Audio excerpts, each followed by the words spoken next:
শেখ হাসিনাকে সহজে ভারত থেকে ফেরত নিয়ে আসা কি আসলেই সম্ভব? উত্তরটা হচ্ছে অ্যাকচুয়ালি কাজটা কঠিন। কারণ ভারতের সাথে বাংলাদেশের করা একটা চুক্তি যেখানে এমন কিছু আইনের মারপ্যাচ আছে যেটার উপর বেস করে বাংলাদেশ ভারতের কাছে হাসিনাকে হস্তান্তরের রিকোয়েস্ট জানালেও ভারত সেটা রিজেক্ট করার ক্ষমতা রাখে। কিসের চুক্তি অ্যান্ড কি মারপ্যাচ রয়েছে সবটাই বলবো। তার আগে যে প্রশ্নের উত্তর জানা প্রয়োজন সেটা হলো, ভারতে শেখ হাসিনা এখনো কিসের ভিত্তিতে অবস্থান করছে?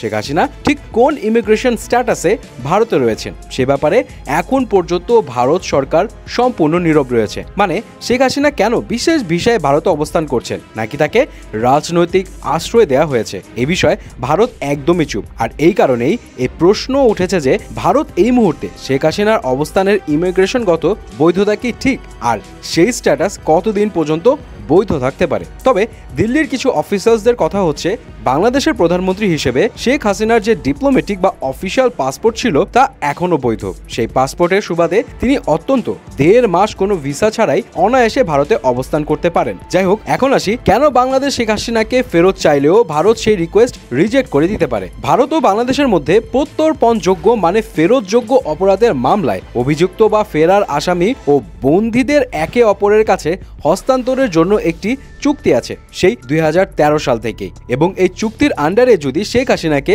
কোন কোন ধারার ভিত্তিতে বাংলাদেশে ফেরত পাঠানোর রিকোয়েস্ট করা সম্ভব সেটা একটু বলি। বাংলাদেশ এবং ভারতের মধ্যে 2013 সালে স্বাক্ষরিত প্রত্যর্পণ চুক্তিতে একটি গুরুত্বপূর্ণ ধারা আছে, আর সেটা হলো যার হস্তান্তরের জন্য অনুরোধ জানানো হচ্ছে তার বিরুদ্ধে অভিযোগটা যদি রাজনৈতিক প্রকৃতির হয় তাহলে সেই অনুরোধ খারিজ করা যাবে। তবে কোন কোন অপরাধের অভিযোগে রাজনৈতিক বলা যাবে না সেই তালিকাও কিন্তু বেশ লম্বা। এর মধ্যে হত্যা, গুম, অনিচ্ছাকৃত ঘটানো আরো কিছু অপরাধ আছে। এবং এটাও সবাই জানে যে গত 2 সপ্তাহে শেখ হাসিনার বিরুদ্ধে বাংলাদেশে যেসব মামলা হয়েছে তার মধ্যে হত্যা, গণহত্যা, গুম ও নির্যাতনের নানান অভিযোগ রয়েছে। ফলে আপাত দৃষ্টিতে এগুলোকে রাজনৈতিক বলে খারিজ করা ভারতের জন্য কঠিন। তার উপর 2016 সালে যখন মূল চুক্তিটি সংশোধন করা হয় তখন এমন একটি ধারা যুক্ত করা হয়েছিল যা হস্তান্তরের প্রক্রিয়াকে বেশ সহজ করে তুলেছিল। সেই ধারায় উল্লেখ ছিল যে কোনো অভিযুক্তের হস্তান্তর চাওয়ার সময় অনুরোধকারী দেশকে সেই সব অভিযোগের পক্ষে কোনো সাক্ষ্য প্রমাণ পেশ না করলেও চলবে, শুধু সংশ্লিষ্ট আদালতে গ্রেফতারি পরোয়ানা পেশ করলেই সেটাকে বৈধ অনুরোধ হিসেবে ধরা হবে। তার মানে দাঁড়াচ্ছে শেখ হাসিনার বিরুদ্ধে বাংলাদেশে যেসব মামলা দায়ের করা হয়েছে তার কোনোটিতে যদি আদালত শেখ হাসিনার বিরুদ্ধে গ্রেফতারি পরোয়ানা জারির নির্দেশ দেয় তাহলে তার ভিত্তিতে বাংলাদেশ সরকার ভারতের কাছে তার হস্তান্তরের অনুরোধ জানাতে পারবে। কিন্তু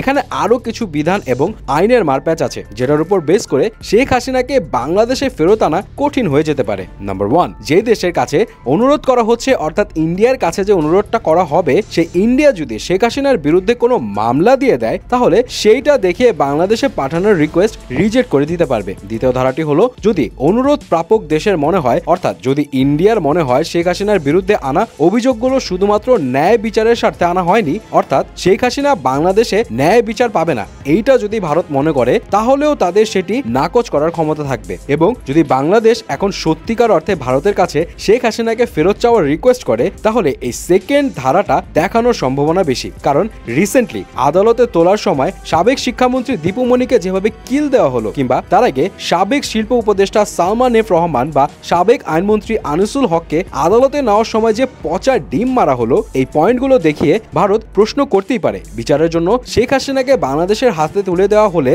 শেখ হাসিনার যে একই পরিণতি হবে না এর নিশ্চয়তা কে দিবেন? সোজা কথায় এইসব ঘটনার দৃষ্টান্ত দিয়ে ভারত অনায়াসেই বলতে পারবে শেখ হাসিনা বাংলাদেশের সঠিক ও সুষ্ঠু বিচার পাবে বলে তারা মনে করছে না, এবং সে কারণেই তাকে হস্তান্তর করা সম্ভব নয়। সো এগুলোর উপর বেস করে বলা যায় যে ভারত হয়তো সহজেই শেখ হাসিনাকে বাংলাদেশে ফেরত দিতে চাইবে না।